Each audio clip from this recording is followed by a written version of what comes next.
Now, I have packaged and shipped over 2,000 items. I would say that over 50%, maybe along the lines of 60 to 70%, have been fragile items. So I do have a little bit of experience on shipping out fragile items. Now, filling all the void spaces and maybe double boxing the item is necessary, but the real key to shipping out fragile items is to oversize your boxes. Now, when you oversize your boxes, the cost of shipping goes up, and a lot of customers, a lot of buyers don't like that. And you may get a kind of like a less than a 5-star review because of the cost of the shipping. But there's kind of like no way to get around that. The only way to get around that is to not sell fragile items.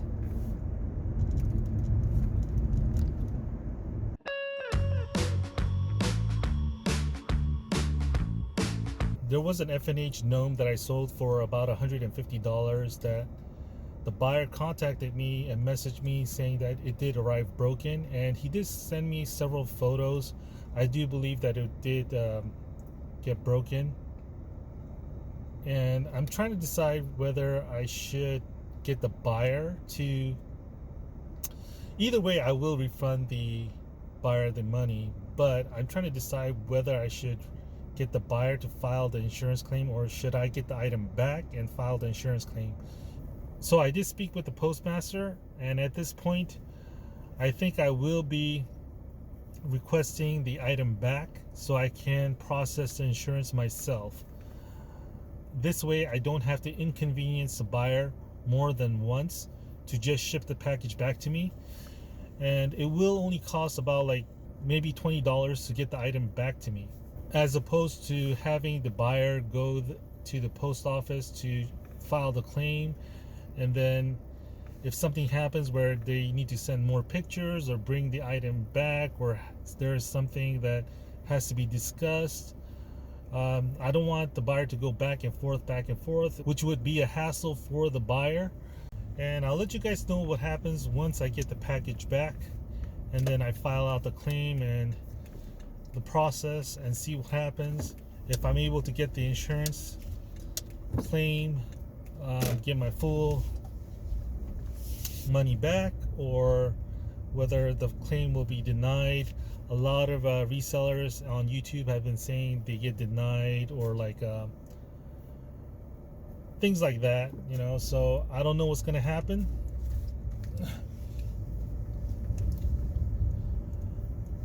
So I'll document the process and let you guys know, and see if getting the insurance is a good thing or a bad thing, or like not even necessary, because you won't get the claim anyways.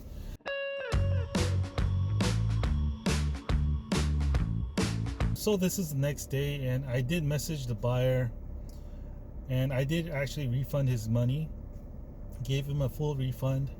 Within the message I told him that I gave him the refund, and if he could possibly take more pictures of the package itself and then send me the photos.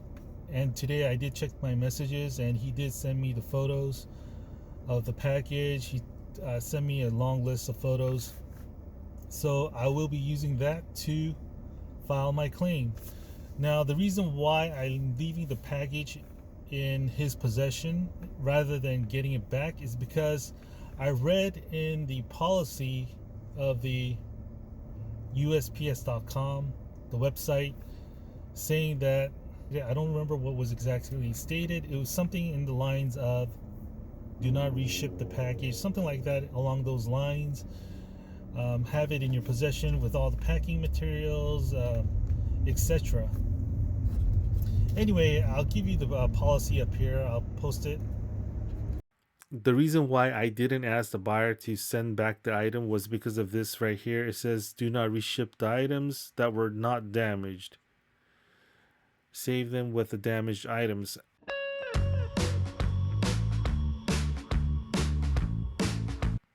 So this is my first time filing a claim. So I'm going to go through some of this where you can look at it.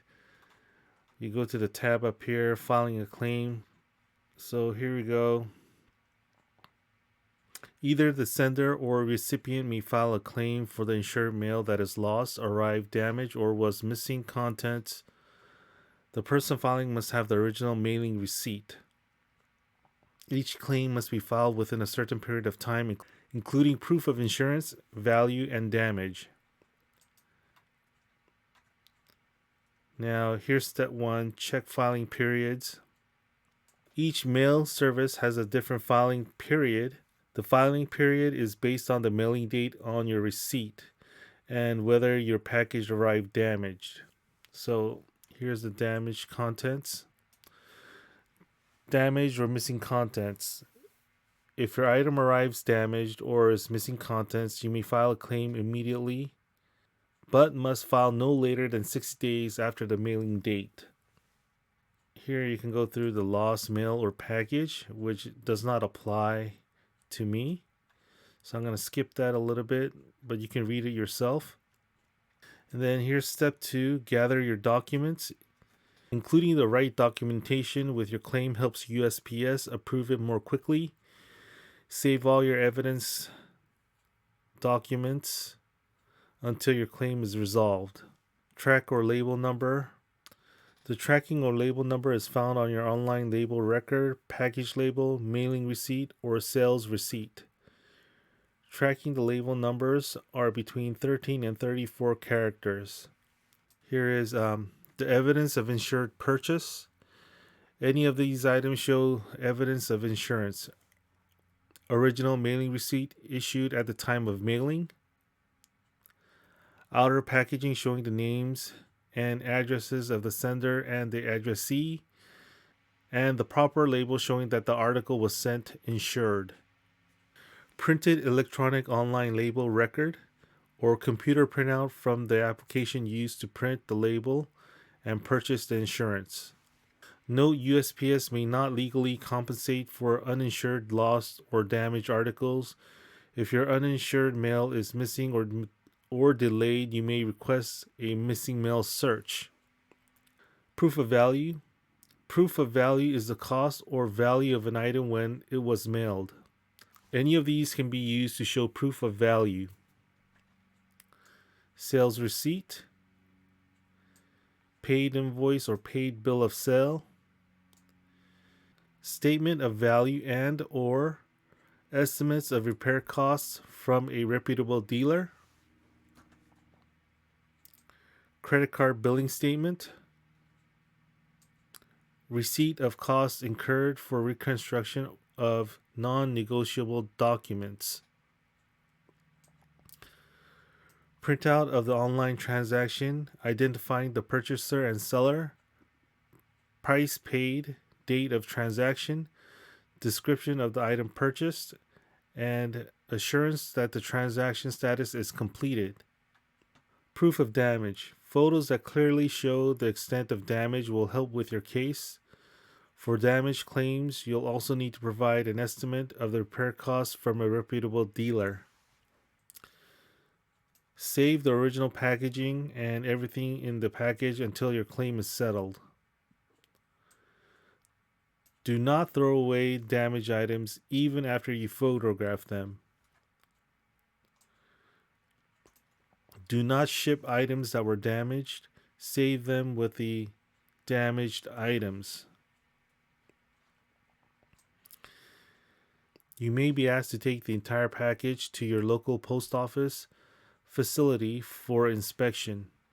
The reason why I didn't ask the buyer to send back the item was because of this right here. It says, do not reship the items that were not damaged. Save them with the damaged items. Instead, I'm filing a claim while the items are still in the buyer's hands. Step 3, file your claim. The fastest and easiest way to file your claim is online. If you cannot file a claim with the USPS.com, you can start a claim process by mail. After you file, keep all your evidence documents until the claim is resolved. Filing online. To file online, log into your USPS account. Your claim case will be associated with your account. You will be able to save your claim to finish later if you cannot complete the form in one session. Once you have filed a claim, you can see it in your claim history. Now here's where you can file it by mail. Now I already logged onto my account, so I'm going to start an online claim. Click on it. Now it says I have to put in the tracking number and the shipping date. That's the tracking number. 27. Right there. The search. And then here's a search for package. Select the reason for this claim. Insured mail including priority and USPS ground advantage. Reason for claim. Damaged contents. So USPS gives you free insurance for up to $100. Now my item was over $100, so I did pay an extra $4.15. Now it says here mailer and recipient address. Were you the mailer or recipient of the package? So I'm going to put I was the mailer. Here's the address. If it's not correct, it says you can change it. But I'm going to blur that out. Then here's some privacy information, payment address. Again, I'm going to blur that out. Describe your package, contents, and upload any associated proof. You can add up to 10 items as long as they're included in the same tracking number. For the amount requested, include only the cost or value of the item mailed. Do not include the postage or shipping cost. So it says here, do not include the postage or shipping cost. So it doesn't allow you to put more than I don't know how many characters this is. But we're going to go here and then we're going to do collectibles. I'm just going to put collectible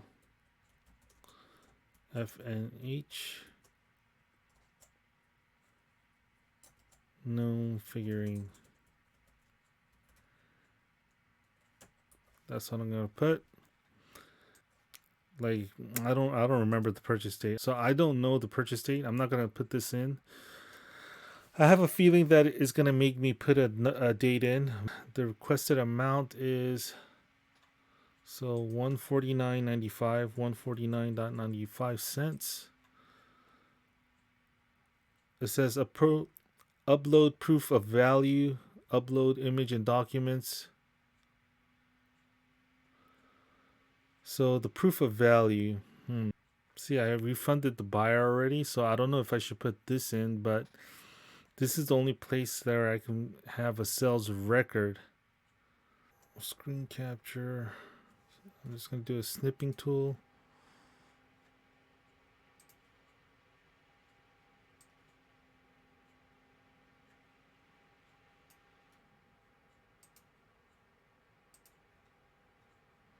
eBay, yes, keep the session alive. And then if I were to go to eBay and do a comp for this guy, the thing is this guy is so rare that there is no comps for this guy except mine. If you go scrolling down, there is no comps for him. So, but I do have a worth point account, and then I'm just going to do a price guy search, and you can see right here in May of 2024 someone sold the exact same guy for $300. So it is like a price guide. And so what I'm going to do is I'm just going to copy this and paste it. So I am going to go right here and just snip this out right here to show the value of it. The file, save as, capture worth point.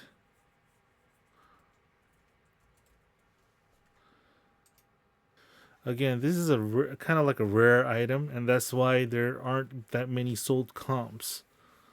So I don't know the purchase date. We'll upload the images for the proof of value. So what is the proof of value? A sales receipt, a paid invoice, or paid bill of sale, statement of reputable dealer. You know, this was in the previous. Well, I went through this previously, so I'm not gonna go through all of it. So this is the one that I'm gonna use: the printout of the online transaction, identifying the purchaser and seller, paid price, date of transaction, description of the item purchased, and the assurance that the transaction status is completed. So I'm gonna upload this image right here. So I'm gonna upload this right here, the eBay cost. And then I'm gonna also add another one right here, you know, to show that the value of the item. And then I'm gonna upload the proof of damage. You can only upload the images one at a time. So I'm gonna fast forward this.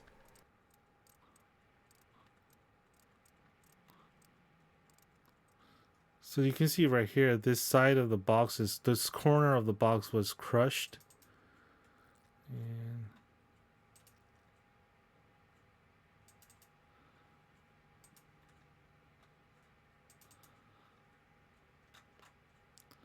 so hopefully this will be enough. This date, he says, select the purchase date. I don't remember. I'm just going to put August 1st. I don't remember when it was purchased. And then I'm just going to put FNH Gnome. Please correct one errors noted above and continue. That's the date. And I corrected it. And then we're going to review the claim. Okay, we're going to have to put the recipient address in. And again, I'm not going to show this, so I'm just going to blur everything out. For all, I certify that no payment or reimbursement was made to me by any third party, etc., credit company, third party insurance, etc. For seller only, I certify that a replacement product was sent or a refund was paid to the buyer. For buyers only, I certify that no replacement product was sent or a refund was paid to me. Now, I think these are the only things that are important. Of course, you can read here of the penalties that may be involved if, you know, you were to falsify the information, things like that. But I did refund the buyer. And I'm just going to click on this right here and then submit the claim. And then thank you for submitting your claim online. You will also receive confirmation that claim submission. Additional information will be provided as your claim is processed. So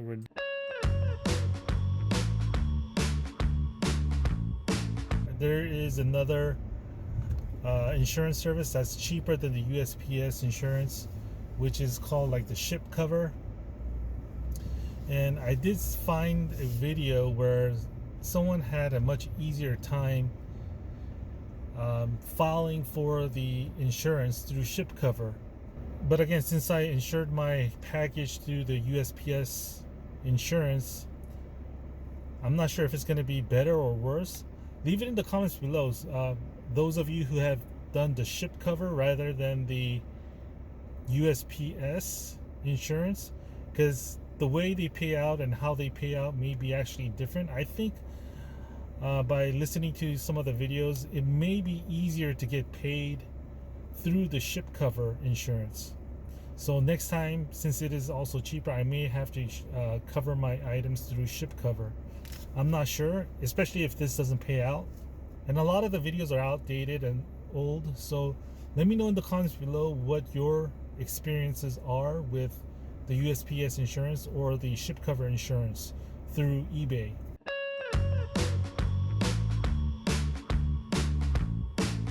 So I filed the online claim on August 31st. I received 2 letters in the mail. One was for a check and one was for some information. I'll let you read it if you want to. So it's basically stating that you need to hold on to your packages and there's going to be like an investigation, stuff like that. Now, those letters came at the same time, so I was a little bit confused. The check has been issued, but then there is another investigation or something like that. But I had to look at the dates. So the date for the investigation and stuff like that, where they're assessing the claim, was dated on the 4th, and the date of the check was for the 5th. So basically, they were able to evaluate it very quickly, and then they sent the check the next day. However, I guess in the mail it came on the same day for me. Looking at the actual dates of the letters kind of alleviated the like, oh, I have to hold on to this package for a longer period of time even after investigation is done, things like that. So that was the only like kind of like so-called maybe confusing part, because I did watch like a lot of the videos and other claims and stuff like that. Some of the tips I have for you guys is like, you need to send like plenty of pictures. You know, they kind of want to see all the sides of the boxes. They want to see like that the rating of the box. If you notice that a lot of the shipping boxes have that circle with the rating of the box, things like that. If you send 1 or 2 pictures, those things might be missing. They may ask you to bring in the packages and everything so they can see the things that you may have missed while sending it, or they may tell you to send more pictures. And then what else? Oh yeah, one thing, it wasn't that bad of an experience for me making the claim, maybe because I purchased an extra $4.15. I don't know if it will go the same if it was the standard insurance. Also, what I noticed is that looking at the forms and whatnot, you recover only the item value. You don't recover like the shipping fees. So, you know, my check was for $149.95, which is the value of the item only. You don't recover the actual shipping fees that may be associated with it. So keep that in mind. I don't know if it's different for like the ship cover, but as far as the USPS, it seems that they only cover the value of the item. Again, just be thorough in sending all the information correctly, and the photos, multiple photos if you can. Probably the more the better. And overall, my experience was not too bad with the United States Post Office. The claim, it took about maybe a week, a little bit over a week, for the actual claim to be processed and the check to be mailed to me. Yeah, so if you have any questions, leave it in the comments below. And I'll see you guys next time.